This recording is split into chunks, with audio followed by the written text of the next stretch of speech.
Pauwi na naman tayo mga katiyoy friend.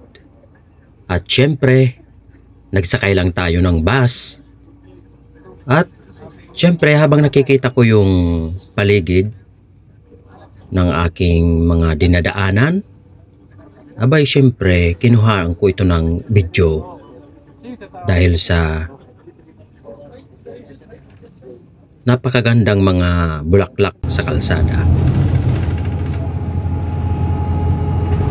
At ito nga makikita natin mga katiyoy, yan, napakaganda ng mga bulaklak sa gilid ng kalsada. Kaya talagang makaka-relax ka kapag nakikita mo ang mga bulaklak na ito sa daanan. Talagang lahat ng madadaanan ay merong mga tanim na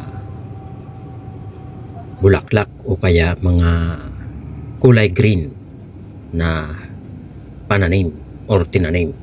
O ito yung parts na talagang napakaganda nito mga katiyoy friend. Ito ay malapit sa Airport Terminal 1 dito sa Dubai. Ayan, kitang-kita nyo yan. Ang daming puno ng dates at napakaganda ng view. Oh, kaso matraffic. Ayun. Oh, di ba? Ang ganda. Siyempre, patuloy pa rin tayo sa ating paglalakbay, pauwi. At ayan, makikita din natin, oh. Talagang alagang-alaga yung mga halaman dito mga katiyoy friend.